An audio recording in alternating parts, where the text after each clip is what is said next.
In terms of the fourth quarter, they had all but one of their buckets was inside the paint. Was that them just being able to get into the paint and get whatever they want because of that point of attack defense like you were talking about? Yeah, they had that and 9 free throws. The Indiana Fever walked off the Gainbridge floor with heads buzzing and hearts burning. They had just lost to a 5-13 Los Angeles Sparks squad, but no one was talking about the Sparks. All eyes and every mic in the press room locked onto head coach Stephanie White. She leaned forward, exhaled, and let 5 ice-cold words slice through the noise. We didn't get the calls. In that instant, a week of soaring triumphs, record ratings, and downtown billboards was reduced to a single seething question. How did a team riding championship momentum get whistled into defeat? We should have won this game. There was inconsistencies in the officiating. Wait until you see the second half. And I have everything. Just 4 nights earlier, the Fever looked downright inevitable. They bulldozed Brianna Stewart's Aces 81-54, then flew north and strangled the top-seeded Minnesota Lynx 74-59 to seize the 2025 Commissioner's Cup, Indy's first trophy of the Caitlin Clark era. Natasha Howard flexed a 16-point, 12-board double-double and hoisted MVP hardware, while Aliyah Boston turned the paint into a no-fly zone. National outlets breathlessly replayed highlights. Nike unfurled a 30-story Clark mural that swallowed the skyline. The league hailed a new powerhouse. The Fever's record evened at 9-8. Ticket apps crashed. A rookie's sold-out signature sneakers spiked from $190 to $600 on resale. To most observers, the Sparks, owners of the league's worst net rating, looked less like opponents than sacrificial dummies. Finding out this morning that we probably need to hold out again today. It really is a day-to-day thing. And I think for us, making sure that we're prioritizing her long-term health and wellness. It's anybody who's had some of these types of injuries understand that sometimes it's a process. She's a quick healer, and she's been doing everything that she can to get back on the floor. So, we just want to make sure that we're hypersensitive to the big picture. The Fever's momentum screeched to a halt the night before the Sparks game, when an MRI confirmed that Caitlin Clark's left groin flare-up required another spell in street clothes. Coach Stephanie White admitted she only learned of the setback late Wednesday night and could offer nothing more reassuring than, day-to-day, it depends on how she responds to treatment. Clark's absence is felt in almost every possession. She leads the league with 8.9 assists per game, sprinkling no-look lasers that juice Indiana's pace and bump Aliyah Boston's paint touches by nearly 30% when she's on the floor.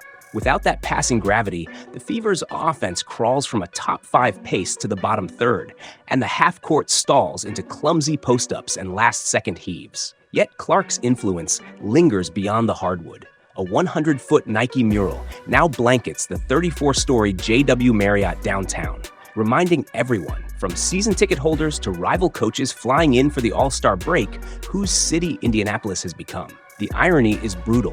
The biggest billboard in town can't lace up a sneaker. While the franchise face rehabs, Damiris Dantas is thousands of miles away in Santiago, torching the FIBA Women's AmeriCup.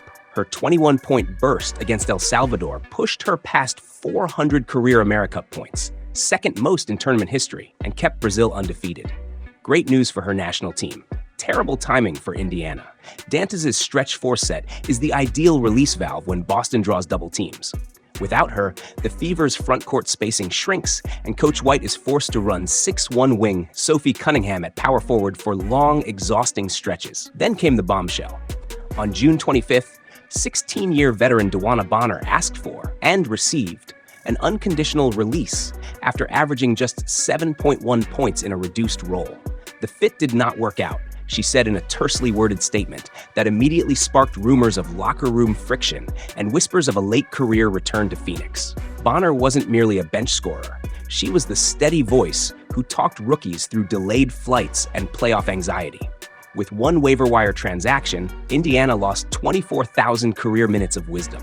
Put the 3 absences together, and the Fever are missing. 42.0 points, 14.7 rebounds, and 12.4 assists in raw box score production. They're only 2 players with 100-plus playoff games, Bonner and Dantas. The league's most-watched playmaker, whose very presence keeps double teams honest. Rotation ripples quickly turn into tidal waves. Boston's workload jumps to 36 hard minutes. Natasha Howard guards heavier 5s instead of nimble 4s. Ari McDonald, signed as Bonner's replacement, slides from 8th woman spark plug to 30-minute starter and picks up 3 fouls a quarter trying to corral bigger wings. And yet, here's the cruel twist. Algorithmic optimism remains sky high. ESPN's matchup predictor still handed Indiana a 73% win probability over the 5-13 Sparks, while Vegas books opened the line at fever, 6.5. On paper, pure talent should have smothered LA. On the court, those paper cuts became gaping wounds. And Section 03 will show how the false sense of security set the stage for a whistle-ridden disaster. The Fever's momentum screeched to a halt the night before the Sparks game, when an MRI confirmed that Caitlin Clark's left groin flare-up required another spell in street clothes. Coach Stephanie White admitted she only learned of the setback late Wednesday night and could offer nothing more reassuring than day-to-day, it depends on how she responds to treatment. Clark's absence is felt in almost every possession. She leads the league with 8.9 assists per game, sprinkling no-look lasers that juice Indiana's pace and bump Aliyah Boston's paint touches by nearly 30% when she's on the floor. Without that passing gravity, the Fever's offense crawls from a top 5 pace to the bottom third, and the half-court stalls into clumsy post-ups and last-second heaves. Yet Clark's influence lingers beyond the hardwood. A 100-foot Nike mural now blankets the 34-story JW Marriott downtown, reminding everyone, from season ticket holders to rival coaches flying in for the All-Star break, whose city Indianapolis has become. The irony is brutal. The biggest billboard in town can't lace up a sneaker. While the franchise face rehabs, Damiris Dantas is thousands of miles away in Santiago, torching the FIBA Women's AmeriCup. Her 21-point burst against El Salvador pushed her past 400 career AmeriCup points, second most in tournament history, and kept Brazil undefeated. Great news for her national team. Terrible timing for Indiana. Dantas' stretch 4 skill set is the ideal release valve when Boston draws double teams. Without her, the Fever's front court spacing shrinks, and Coach White is forced to run 6-1 in wing, Sophie Cunningham at power forward for long, exhausting stretches. Then came the bombshell. On June 25th, 16-year veteran DeWanna Bonner asked for and received an unconditional release after averaging just 7.1 points in a reduced role. The fit did not work out, she said in a tersely worded statement that immediately sparked rumors of locker room friction and whispers of a late career return to Phoenix. Bonner wasn't merely a bench scorer. She was the steady voice who talked rookies through delayed flights and playoff anxiety. With one waiver wire transaction, Indiana lost 24,000 career minutes of wisdom. Put the 3 absences together and the Fever are missing.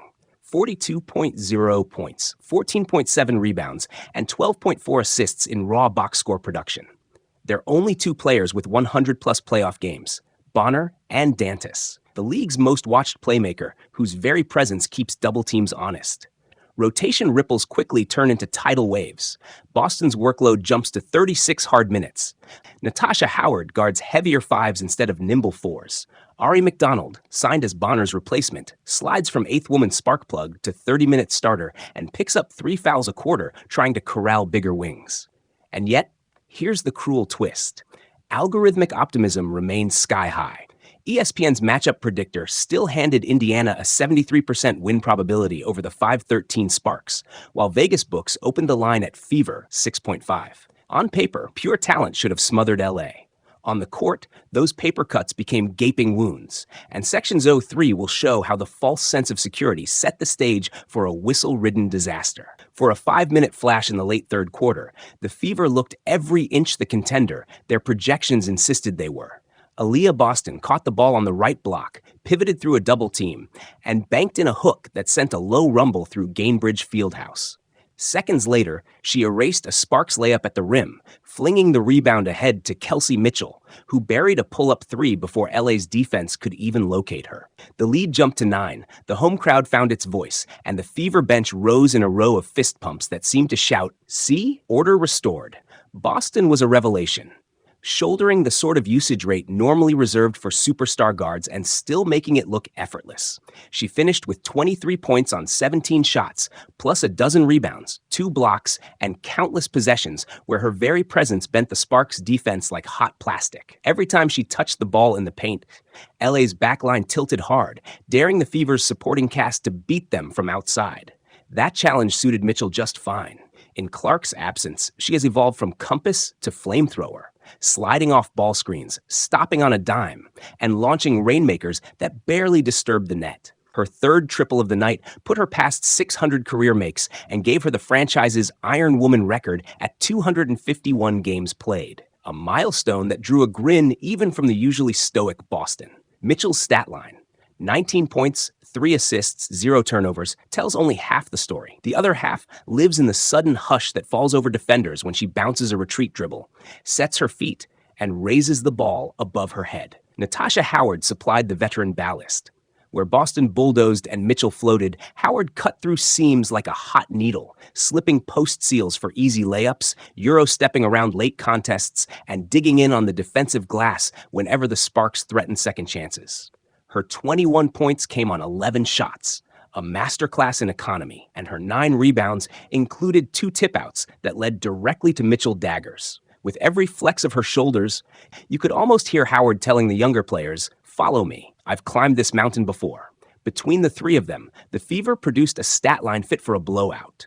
63 points, 25 boards, 7 assists, 4 blocks, and a combined field goal mark flirting with 60%. For most of the night, those numbers masked the team's deeper discomforts. Sluggish ball movement, a bench stretched thin, an offense missing its rhythmic engine. But raw talent often papers over structural cracks. And as the third quarter wound down, it felt as though sheer firepower might rescue Indiana one more time. Then, with 3:14 left in the period, the spark began to sputter. Boston picked up a light bump whistled as her third personal. White sat her for the final minute to save a foul. Mitchell missed a heat check pull-up. Howard front-rimmed a runner, and the Sparks closed the quarter on a 7-0 run that snipped the lead from 9-2. What moments earlier looked like a coronation suddenly resembled a knife fight in a phone booth. One where every possession, every carom, every whistle would loom large. The fourth quarter whistle didn't sound like any ordinary referee's tweet. It screeched like microphone feedback, jarring and impossible to ignore. The Fever opened the frame, clinging to a 2-point edge, but what followed felt less like basketball and more like déjà vu from every fan's worst nightmare. First possession.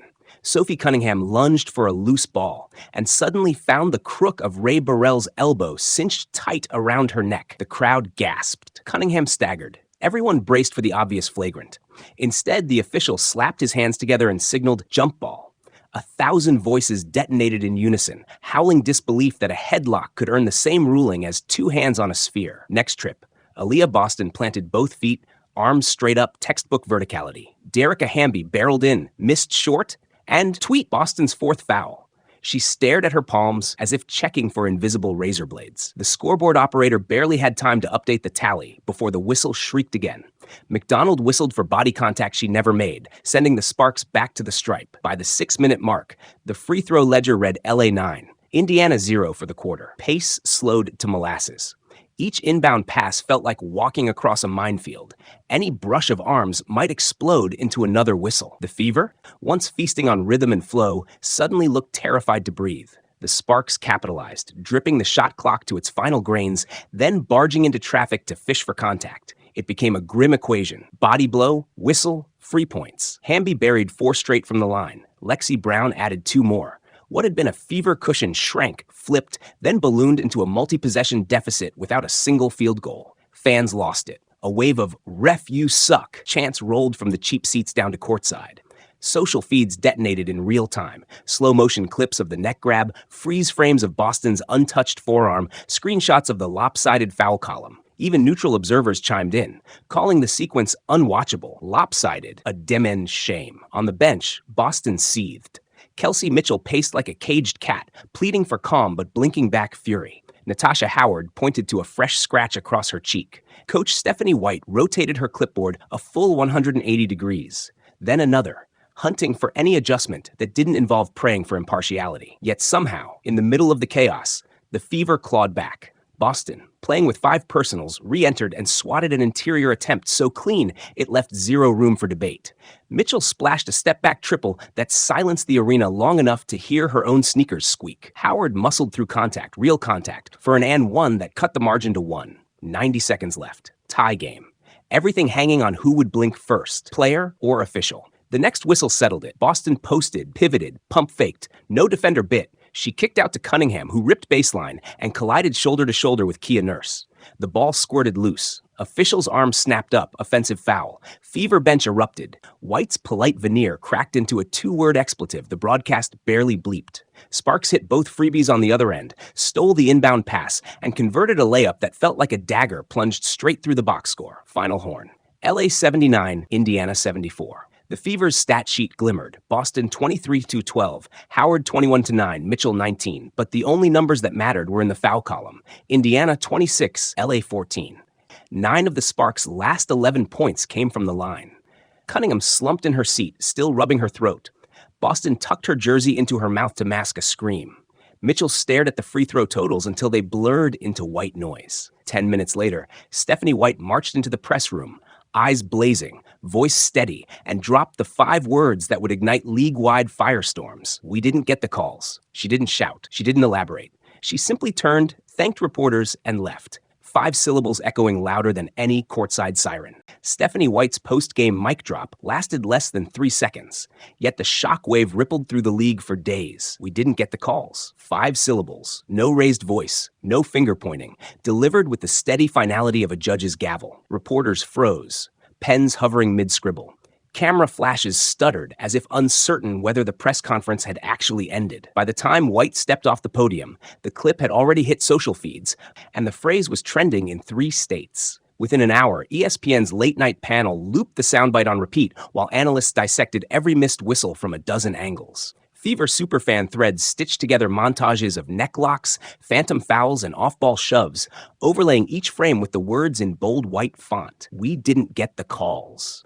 New slogan-style phrases multiplied. 5-word firestorm, fix the whistle, call the game right, turning White's restrained complaint into a full-blown referendum on WNBA officiating. Players around the league chimed in. Angel Reese reposted the clip with a single side-eye emoji. Brianna Stewart wrote, "Been there." Even veterans normally allergic to controversy, like Sue Bird on the post-game broadcast, nodded carefully and said, "Players want consistency. That's all." The message was clear. White had voiced what many felt but rarely said aloud on record. Inside league headquarters, the reaction was less enthusiastic. Executives faced an awkward dilemma. Fine a respected coach and risk magnifying fan outrage, or stay silent and appear to concede the officiating was flawed. Rumors swirled of front office phone calls, late-night video reviews, and an internal memo reminding refs to re-emphasize verticality principles.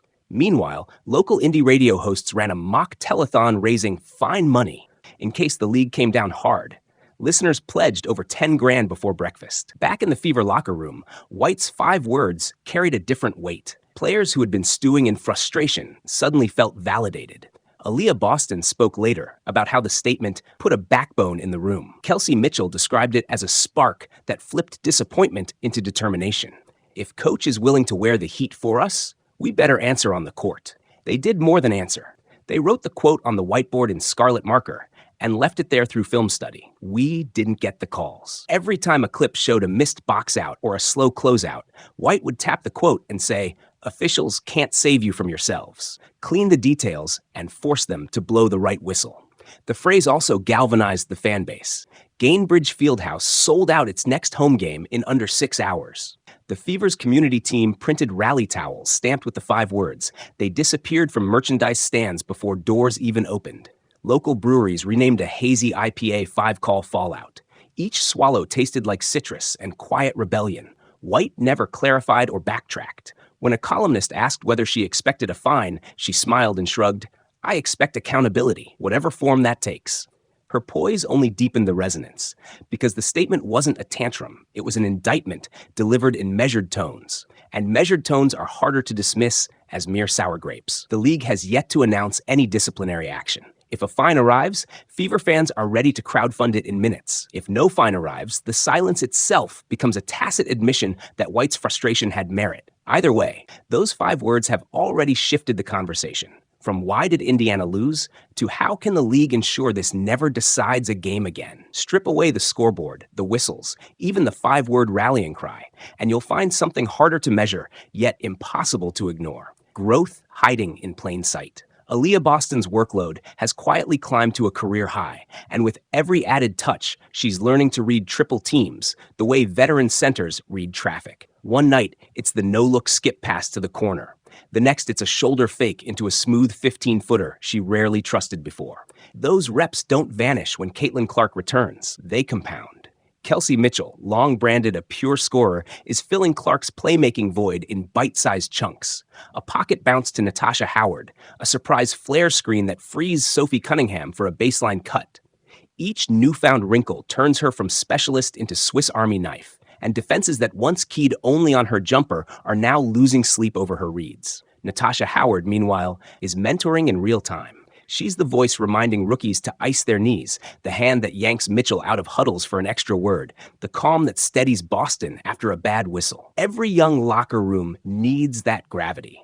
The Fever just happened to get it from a forward posting 21-9 on efficient nights. Even the bench, stretched thin by injuries and call-ups, is discovering silver linings. Ari McDonald's sudden bump to 30 minutes per game has sharpened her defensive instincts, turning her into the kind of on-ball pest who changes fourth quarters. Nalissa Smith, thrust into small ball lineups, is learning to survive at the 3, experience that might unlock wild matchup flexibility come playoff time. Then there's the intangible, belief forged in adversity. Losing a winnable game to lopsided whistles stings, but nearly winning it anyway plants something sturdier than confidence, resilience. Players spoke afterward about a quiet promise in the tunnel.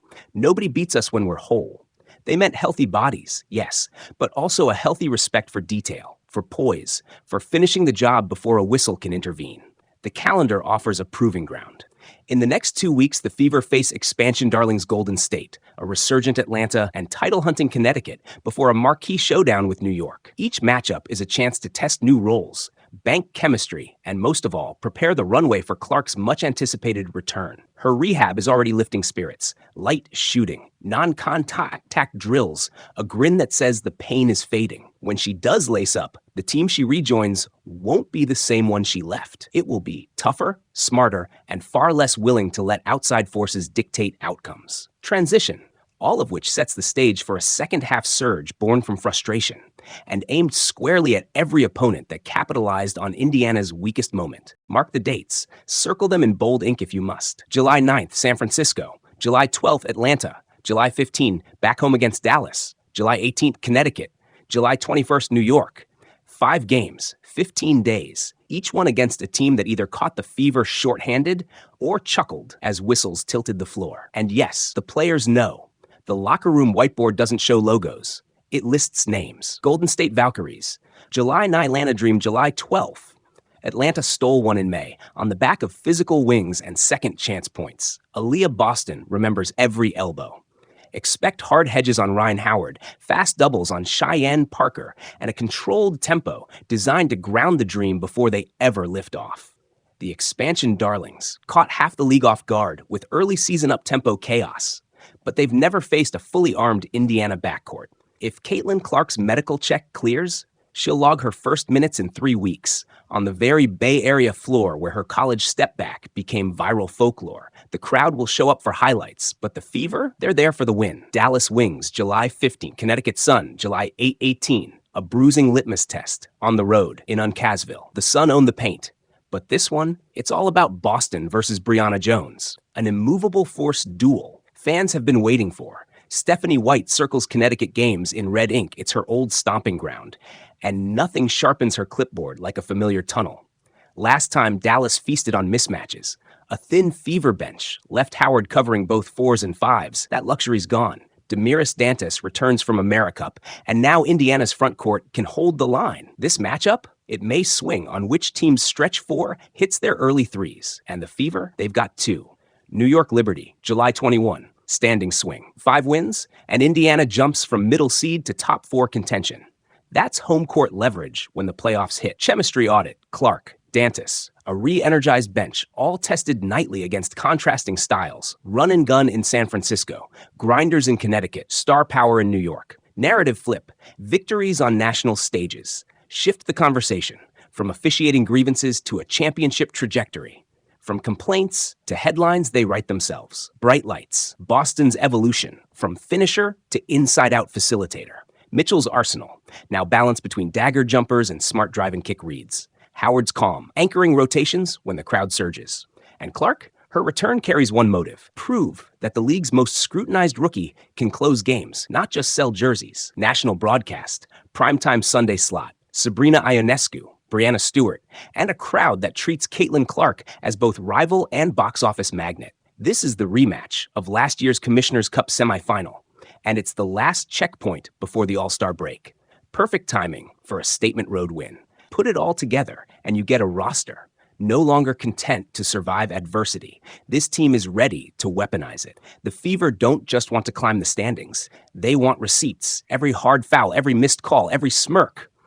From a team that thought injury-plagued meant easy night, it's all pinned to their mental bulletin board. So keep your eyes on the calendar, because revenge season tips off July 9th. And the Fever, they're done asking for fair whistles. They plan to leave no room for debate, just to screw lopsided for anyone in gray to influence. When the final horn fades, when the arena lights dim, one truth lingers in the hush. Seasons pivot not on predictions, but on how teams metabolize pain. The Fever could have folded. Injury, officiating chaos, the weight of outside expectation. Instead, they forged resolve. One missed whistle, one locker room promise, one bruising practice at a time. Adversity exposed cracks no spreadsheet shows, over-reliance on a single playmaker, rotations stitched together by guesswork, a tendency to trust momentum more than execution. Yet under that glare, steel surfaced. Boston learned to diagnose triple teams in a blink. Mitchell discovered playmaking can feel as sweet as shooting. Howard rewrote the veteran leadership manual by example, not lecture. Role players? They tasted minutes they never expected, banking confidence that will count when October lights burn brightest. Now the question is simple and enormous. What story will these lessons write? Timeline 1. Mid-season turbulence becomes an asterisk, blamed on whistles and injuries. Timeline 2. The same turbulence is remembered as the forge, the crucible that hardened a championship core. Both futures are possible. Only the Fever decide which one becomes real. Their revenge tour? It's less about settling scores and more about proving control, culture, preparation, relentless detail. Those tilt any floor, even one that feels uneven. So, as the calendar barrels toward those circled dates, watch for the small moments. A perfectly timed backdoor cut, a help defender sliding a beat earlier, a rookie breathing easier because a veteran whispered the right cue. These breadcrumbs lead either to heartbreak or to hardware. And when the closing buzzer of the regular season sounds, ask yourself, did 5 quiet words merely spark a week-long uproar? Or did they ignite the season-defining run that turned anger into banners? The story is teetering on the edge of choice. Either the season becomes a cautionary footnote, remember that year the whistle broke them? Or it morphs into a legend about a battered roster that learned to win by margins no official could erase. The protagonists are already cast. Boston, carving new footwork into the paint. Mitchell, passing as sharply as she shoots. Howard, steadying every heartbeat around her. And Clark, waiting in the wings, eager to stitch all those parts into a single, unstoppable rhythm. But a legend needs witnesses. That's where you come in. Keep score, not just of points and standings, but of the tiny pivots that tip fate. A deflected pass that triggers a fast break. A weak side box out that steals a board. A late clock flare screen that flips momentum. Note who's diving for loose balls in Game 38. Who's still snapping chest passes in the dog days of August. Who's willing to take an elbow and smile, because it means the other team is finally scared. When the Fever step onto those revenge tour courts, watch how the first 3 possessions unfold. If the ball hops, if the pace feels deliberate rather than frantic, if the bench is up before the starters even set their feet, then you'll know the painful lessons are paying dividends. And should the whistle pipe up with its old shrill bias, watch how quickly the team shifts from protest to execution. Fury, they've learned, is useless if it doesn't turn into layups. So keep your eyes trained, your notifications on, your voice loud enough to remind every arena whose side you're on. Because championships aren't handed out in July, but they are built there, forged in the heat of road trips, revenge games, and back-to-backs that test belief deeper than any viral clip ever will. The ball is about to rise for the next tip-off. Stories don't write themselves. Teams and fans write them together. Lean in, stay sharp, and witness whether 5 simple words become the spark that lights a banner. The future whistles too. This time, make sure it whistles your tune.